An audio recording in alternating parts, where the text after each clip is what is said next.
I'm pleased to be able to speak today with Chris Wasden, a professor of innovation at the Entrepreneurship and Strategy Department, University of Utah, who's very popular in banking circles in terms of trying to introduce the idea of innovation. And this conversation is very important because we want to wrap our minds around what banks really know about innovation and how they should see this journey from where they are today to where they need to get to.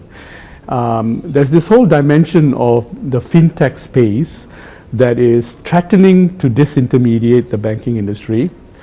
At the same time, there's this whole desire by the incumbent industry to wrap the innovations that are taking place today around what actually already exists in that regard. So the first question I have for you really is, what do you think banks think about this word innovation, and what should it mean to financial services? So innovation is a very popular word, right? So if you look at some sort of Google Trends on the use of innovation over time, you see this exponential curve that's occurred because everyone wants to use it associated with their brand, so their brand comes out as innovative. The reality is saying innovation doesn't make you innovative.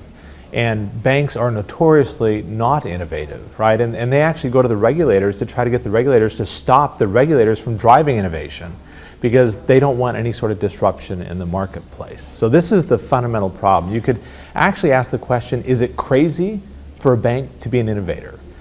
Because if we look at their track record, they're really not innovators and they're afraid of innovation. I think the fundamental problem is that without any sort of outside pressure that forces pain onto the banks, they're not going to innovate. So we're not going to see banks willingly and unilaterally giving up revenues and fees that they currently charge just because it can be done faster, better, cheaper. But what we've got going on concurrent with that is we've got consumers that are saying, Amazon can move an atom from their warehouse to my home in hours, and a bank can't clear an electron in 2 days? What gives? Well, why can't I have the same experience in banking that I have in every other aspect of my life? Now, consumers vote. And so what happens is this consumer desire to have digital experiences in finance like they have in every other aspect of their life, then gets to the elected representatives and then gets to regulators. And so we actually have this happy coincidence that regulators now are starting to drive innovation in banking faster than bankers want to accept it. Okay? And this is a great thing because, again, banks wouldn't be innovating without this pressure. 5 years ago at Sibos, the idea that fintech was going to disrupt and revolutionize banking was ridiculed as crazy. What do these people know? These are 23-year-old kids that come from Silicon Valley or some other part of the world, and they don't know anything about banking, and banking is a serious business and it has to be done in a serious way, and these kids are completely not serious. Then about 2 years ago, it was actually violently opposed. This is crazy, we can't allow this, we've got to have regulators step in, we've got to have some sort of brakes put on this. It's interesting, this year, it's accepted as the conventional wisdom. Of course we have to do all these things. Of course we have to partner with these fintech companies. Of course we have to be more innovative. This is the normal march of truth, that things are ridiculed, violently opposed, and then finally adopted as the accepted wisdom. And so I think now we're at this point where everyone realizes that fintech is the truth, right? It is the reality. It is the way the world's going to go. Not because banks or financial services are leading in the innovation race. They're actually lagging. All we're really doing is saying, let's take an Amazon experience or a Google experience or a Twitter experience or an Apple experience and let's put it in the context of financial services. All we're doing is we're copying. Now some would argue maybe this isn't innovation at all, right? Because we're just copying what other innovators have done. But my argument is anytime you take something new that creates value and apply it in a new context, that's innovation within that context, and that's fine. So I think that's kind of where we've been, where we are, where we're going, and the reality of innovation. What banks need to see is all of that innovation become a reality on their balance sheet. So it's one thing to say, yes, we need to do all of these nice things, and that's where the customers are. It's a different thing to look at your own balance sheet and say, oh, At the end of the day, we're a corporate bank. We've got 5 very important depositors, and the rest of them, don't matter. We've got this huge loan book, and we've got 10 very important corporate clients, and the rest of the world doesn't matter. So the reality of where they are and what they think they need to be, there's still a bridge to be covered. So in this march to truth, as you explained, what is the next phase? Where does the connection get met? So when you look at this pressure that's creating pain for the banks, it starts to emerge from this consumer perspective. But then what happens is that consumer desire is driving the activities of the bank customers, who are the corporates and the commercial customers. And then that pressure on the customers then drives the pressure on the banks. Because the banks could care less about consumers. They charge me $15 for a wire transfer that they only pay SWIFT 50 cents to complete. Right? So SWIFT is not the cost in the system. SWIFT is almost free in the system. The cost is what the banks are trying to charge me as a consumer for a bloated legacy infrastructure that's not needed anymore, right? And they're not going to eliminate that bloated legacy infrastructure unless there's some pressure on the system. The pressure comes from the fintechs and increasingly from their own customers. Their customers are saying, look, I need to have, for my consumer customers, right, I need to have more rapid, transparent, cost-effective and efficient processing of payments. And I want to have it instantaneous, I want to have it ubiquitous, which means that a customer only needs to have a cell phone number or an email account and they can transfer money. So I think that's really where we start to see pressure. Concurrent with that though, if you look at what's going on in the UK and the United States with the Fed, you look at what Australia is doing with real-time payments, you're starting to see regulators step in and say, no, we're going to impose the pressure too. So you're in a bit of a pincer movement now, where the banks are getting pressure from their customers because those customers are getting pressure from consumers. And then you've got banks that are getting pressure from the regulators who are getting pressure from consumers through the ballot box. And those two things are both forcing banks now to innovate. Now, as I listened to you explain that or describe that, 2 things struck me. One is the reason banks charge $15 for a 50 cents transaction is because salaries within banks are ridiculous. It's probably the most highest paid profession in any country outside of being lawyers and brain surgeons, and completely out of whack of the skills required. And banks are bloated also in terms of number of employees. In a lot of emerging countries, for example, it's a bloated employer. It takes on staff that they don't need to. So there's this kind of a social contract that banks still have that they can't get off the train in a sense. What would a bank's typical organizational structure look like when it's an innovated business, innovation and the organizational behavior? So let's compare and contrast the issuance of consumer credit. Okay, so a traditional bank to issue consumer credit is going to gather hundreds of data points about you over the course of perhaps a week, and then take another week or 2 to make a credit decision to finally give you credit. Okay, and that's a very ineffective way to do it, because there's many people involved in collecting the paper, photocopying the paper, creating digital versions of the paper, forwarding it on, decision making, blah, blah, blah. Okay? How does a fintech company make that same decision? They gather 20,000 data points about you, mostly from public sources. They get access to your cell phone so they can actually see who you're texting at what time of the day, who you're calling, what sort of apps you use, things like that. They gather 20,000 data points in a matter of seconds, and they make a credit decision in a matter of seconds. Okay. We're not talking about variations on the same theme, right? They're radically different. One process takes weeks and includes dozens of people. One process takes seconds and includes almost nobody. It's completely automated. So banks are never going to adopt an innovative way to allocate credit, to make payments, to do anything by making their current system more efficient. They have to blow up their current system. And now, when you say that to banks, we can't blow up the current system. The current system has to be 5 nines of reliability. It's got to follow these certain established protocols and whatnot. But the reality is there is no way that they can take a system that takes weeks to make a decision and gathers a couple of data points, which, by the way, are not as accurate in predicting credit outcomes as gathering 20,000 data points that a fintech company does. So a lot of bankers that are really more innovative in their way of thinking are saying, look, we've got to run kind of a parallel system. We've got to keep the current system running as we build the new system, but the new system will not be built by modifying the current system. It just can't be, because the new system will have almost no human labor costs in it. It'll be automated. And as they try to make that journey to building the new system, what they find is that that bloated employee base that the banks have are also made up of very ordinary people who look for very defined processes. And the reason the banks can't give up the traditional credit scoring model, for example, is because number one, it seems to work. Number two, they seem to understand it. Number three, everybody else uses it.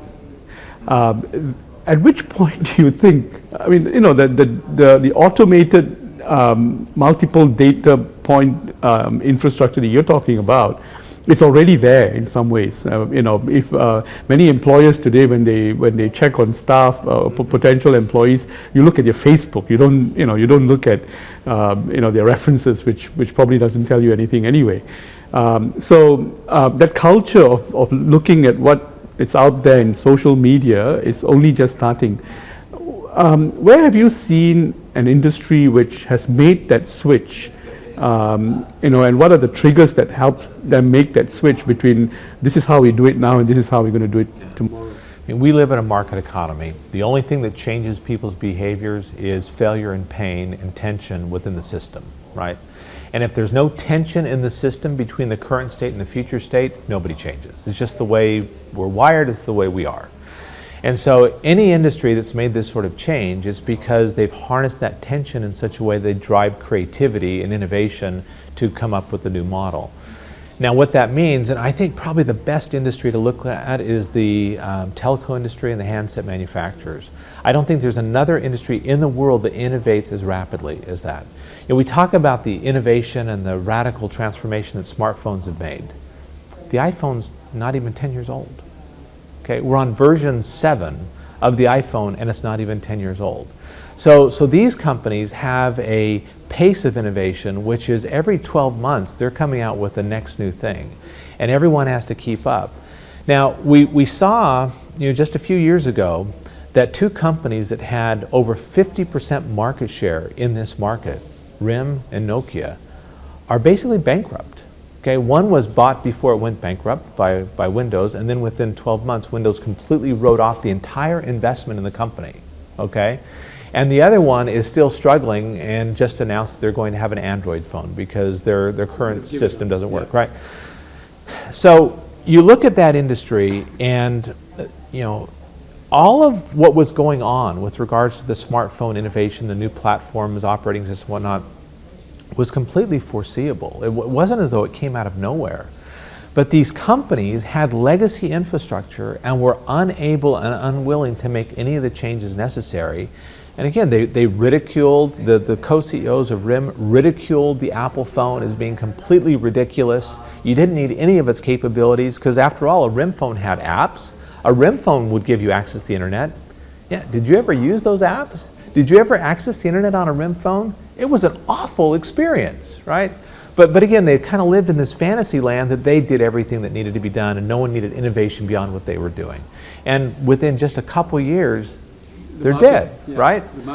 Now banks will say, well, we're a highly regulated industry, it's not going to happen that quickly for us, and there is a lot of truth to that, right? I mean, regulators are not going to let, they have let banks like Lehman and whatnot go down, but they claim they'll never do that again, right? But what happens is, as these new entrants come in, what are they doing? They're not trying to compete with banks in these legacy, highly inefficient systems per se. They're cherry picking and they're saying, this is the most profitable business here. The banks are doing a terrible job at. We're going to do FX. We're going to do some of these money transfers, cross-border sort of stuff. We're going to go after that stuff and take that away. And by the way, we can do this at a 90% lower cost than the banks can do it. Let's see them try to compete. Right. And it's a 90% lower cost. Right. How many bank innovation labs have you visited, and what's your general sense of where it's all going, the things that banks try to bring in-house? So visited several. The challenge with these innovation labs are several-fold. One is, when you look at innovation, innovations progress along a life cycle, right? The first thing you have to do is discover an innovation or an opportunity to innovate in the sort of solutions that would solve a tension problem within innovation. Then after you discover it, then you have to incubate it. Incubation's all about removing technical risks. So you got to build a prototype, you got to test the prototype, you got to do a pilot. The problem is that incubation should end with some sort of commercial launch in the first business model for that innovation. Banks are not good at that. They don't want to launch something that's going to fail. And the reality is almost every single first business model of every innovation fails. Okay? Google's first business model failed. It wasn't paid search. It was a traditional business model of licensing software on a license and maintenance program, and all the portals at the time turned them down. And so they went to paid search because their first business model failed, all right? And that's the way it is. So that's kind of incubation. Then acceleration is all about iterating through successive business models to figure out which one is the best business model. And then once you do that, then you move into scaling. So you've got this chasm between discovery and scaling, and banks can't cross that chasm. They can't go from discovery to incubation to acceleration scaling. Now what most of these labs are doing are what we might consider incubation, right? They're building prototypes, they're testing prototypes, they're maybe doing a small pilot, generally not very commercially oriented, but they're not taking anything to scaling. They're not really bringing them to market. And I think that's the biggest problem, and it's because banks are so risk averse. They're so afraid of failure. And you've got to be able to fail to learn. If you don't fail, you don't learn, and you don't iterate, you don't improve. Picking winners and losers. Today everyone's talking about Alibaba, Alipay, and Yuebao, 80 billion. But when you really look at the models, and there's an overemphasis on China just because of the magnitude of the size. But when you look at actually what happens to the ground, something like WeChat or WeSin, it's really a cobbling together of what's WhatsApp and and Facebook and Twitter all sort of put together. And the Chinese players can afford to do that because they operate in a closed market and the world's largest market, and also they are able to fund it, and the Chinese population is able to, it's a very receptive audience to social media. I have this feeling that we actually leap from one falsehood to the next when we think about what the next big thing is going to be. And when you think about Yuebao, for example, which grew to a very large asset management company, it wasn't the technology, it was actually the rates that they were offering. And how do I affirm that? Because now they can't compete on rates anymore, and it's also collapsed. It's shrunk dramatically. So in a closed market where bank rates are actually determined, a non-bank that can enter the interbank market and get a rate that's 4% more than what banks offer, that's a no-brainer. I mean, it's not the technology that makes the moms and pops put their money into Yuebao on their mobile phones. It's the fact that you get 4% more. And when that shrinks to the same rates, then nobody's interested. And in fact, that's where the moms and pops start to question, between Yuebao and the largest bank in the world. I'd go for the largest bank in the world. Are we picking winners and losers rather, flippantly and not conceptualizing what we need to be looking at? Yeah, I think there's a couple of things we need to look at. So, my wife and I were walking through Singapore, and she's amazed by how clean the subway stations are. And we lived in New York for 16 years, and the subway stations there are dirty, messy, they're not air conditioned, they smell bad. But they have Wi-Fi now. Right, they have Wi-Fi now, right? So they have innovated, right? They don't have phones. But the point that I made to my wife is that the subway systems in New York City are 100 years old. And 100 years ago, they were state of the art. But you've got this infrastructure, this legacy now that is 100 years old, and to rip that out is so prohibitively costly. And if you look at the incremental gain of having a Singapore or a Beijing subway system in New York City versus what they've got today, the incremental value is not that great. But you go to Singapore or you go to China, And they have brand new subway systems. And those brand new systems are things that can do things that we can't do. When you look at the banking system, it's kind of the same thing. You look at the US and the West, we have banking systems that are not 100 years old, they're hundreds of years old. I mean, the infrastructure, kind of the basic function of a bank. And what you've got going on in China is there is no desire to recreate Western banking in China. They want to leapfrog and come up with a more efficient delivery system for financial services in China. And it's going to be on the back of tech. Now, let's compare and contrast India with China. So in India, the number one search engine is Google. The number one social media platform is Facebook. And the number one micro-blogging is Twitter. If you go to China, the number one search engine is not Google. The number one social media is not Facebook, right? Yeah. And so what you've got is you've got local. You've got Alibaba, you've got Baidu, you've got WeChat. They're the ones that dominate. Now, because of that, you also have them becoming the platforms, the technology platforms for distributing other sorts of services, including financial services. So when you pull up your WeChat app, you've got your credit card there, you can do peer-to-peer payments, you can order a cab and pay for it, you can pay for other sorts of things, as well as do your social media communication. So it becomes a platform that people are using a dozen or more times a day for transactions and for other activities that they're doing. With Alibaba, they are the platform, just like Amazon is in many other countries, they are the platform for commerce. And so as that platform for commerce, they're also the platform for credit, okay? And so they're platform strategies and platform plays is what they are. And because they have these platforms now that connect, and let's put this in the context, right? So platform players in technology have hundreds of millions of customers. You know, look at Amazon, look at Facebook, look at Apple, look at, okay? JP Morgan has 25 million. So the scale at which these digital companies, who are digital from birth, right? They didn't start analog and become digital, they're native digitals, okay? They have platforms which are multiples larger than the largest financial service company. They have data that's exponentially greater than these banks have. They have a model of innovation which is same day or same week innovation, not coming up with a year-long innovation program, right? And they also are dealing in an environment where people are more accepting of rapid change and innovation and some failures with tech innovation that we are not accepting in the other parts of the world. So, and the reason we focus on China so much is that China has huge pain points to create financial inclusion. Yeah, India does too. But China has local innovators that have created massive platforms that are the vehicle for delivering financial inclusion. And unfortunately, you know, Google's not doing hardly anything in finance. Amazon is now. Twitter's not doing anything in finance. And so India is hobbled by US tech that's not very innovative when it comes to finance.